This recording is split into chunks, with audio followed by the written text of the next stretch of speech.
Have you ever heard of Berghain? I bet you have. There's no club in the world that is more famous and infamous at the same time. It's a place where the line to get in is longer than the list of celebrities who never got through the doors. Every night there's a line of people waiting to get in. But it's not about the party, it's about being a part of something. For some, it's a quest to experience the best night of their life. For others, it's about proving themselves worthy of belonging to an elite few. And for many, it's a desperate attempt to escape the harsh realities of everyday life. In the heart of Berlin, Germany, Berghain is a maze of dark chambers pulsing with electronic beats. Its hallowed halls have played host to some of the world's top DJs, and have become a mecca for electronic music lovers from around the globe. But to enter this temple of techno is no easy feat. Legends abound of those who have tried and failed, often without so much as a whisper of why. And in the center of all this mystery is a group of men known as the Bouncers.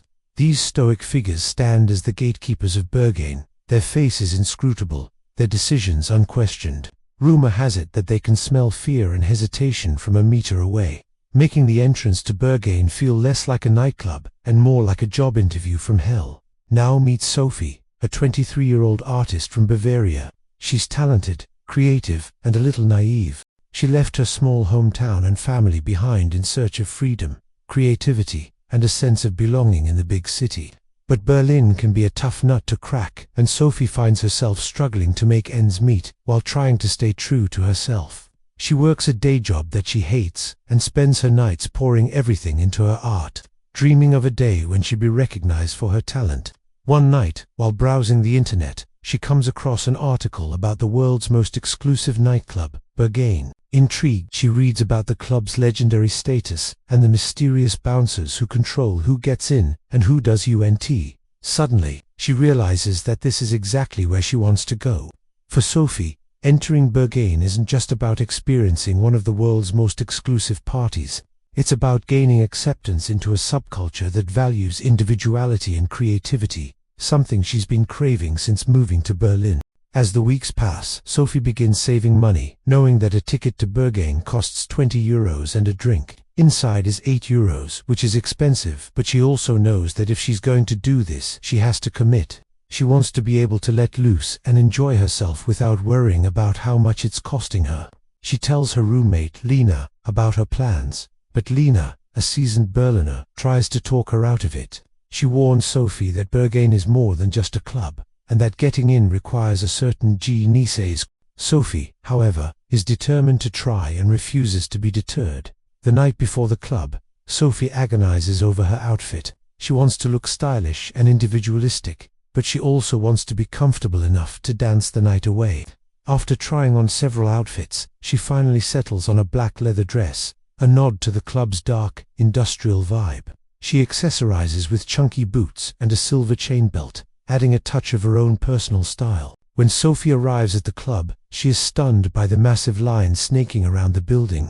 People of all ages and backgrounds have been waiting patiently for hours to get in. As she joins the end of the queue, she strikes up a conversation with a friendly couple who give her some tips on how to get in. They tell her that the bouncers are looking for people who are confident, interesting, and open to new experiences. Sophie takes their advice to heart, determined to make a good impression when her turn comes. Hours pass and Sophie's excitement starts to turn into desperation. She wonders if she should have chosen a different outfit, or if she should have come with friends. Just as she begins to lose hope, her phone vibrates, reminding her of her morning alarm. With a sigh, she realizes that she still has to work. Disappointed, she turns to leave the line, only to be stopped by a hand on her shoulder. Turning around, she sees a bouncer motioning for her to follow him. Her heart pounds as he leads her through a side door and into a dimly lit hallway. She has made it.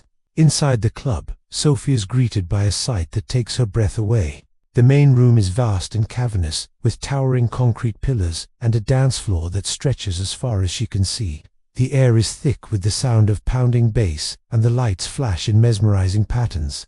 She watches in awe as dancers move in perfect sync with the music, their bodies swaying and pulsing to the beat. As the night wears on, Sophie loses herself in the music and the moment.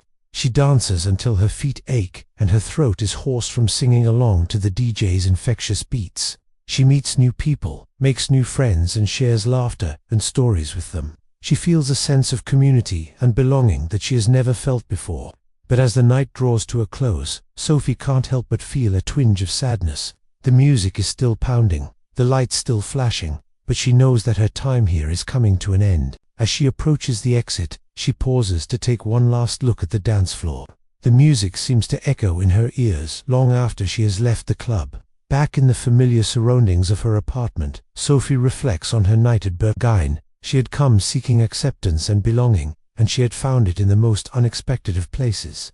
The club's strict door policy, once a source of mystery and intrigue, now makes perfect sense to her.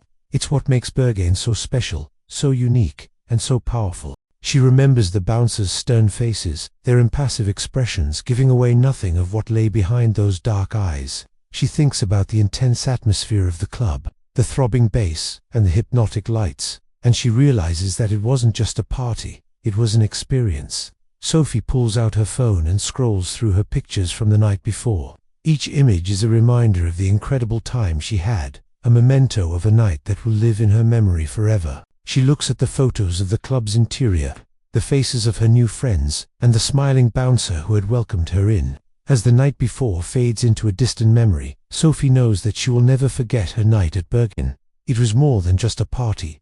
It was a rite of passage, a test of character and a celebration of individuality, and she had passed with flying colors. The next morning, Sophie wakes up feeling refreshed and rejuvenated.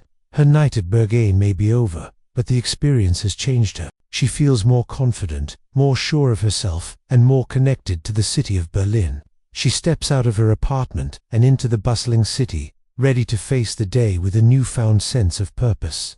As she walks down the street, she can't help but smile. She knows that tonight, no matter where she goes or what she does, she will never forget her night at the world's most exclusive club. So what's the secret of Berghain? Is it the music, the lights, the people, or is it something else entirely? Maybe it's the mystery, the exclusivity, the allure of the unknown. Whatever it is, Berghain has captured the imaginations of people around the world, and its legend shows no signs of fading anytime soon. For Sophie, her night at Berghain was more than just a party. It was a journey of self-discovery, a celebration of individuality, and a reminder that sometimes the most unforgettable experiences are the ones we know the least about. If you liked this video, please don't forget to subscribe so you never miss out on any of our exciting news stories. If you enjoyed this video, you might also love another one of our stories, which you can watch right now by clicking on the screen. Thanks for watching and see you next time.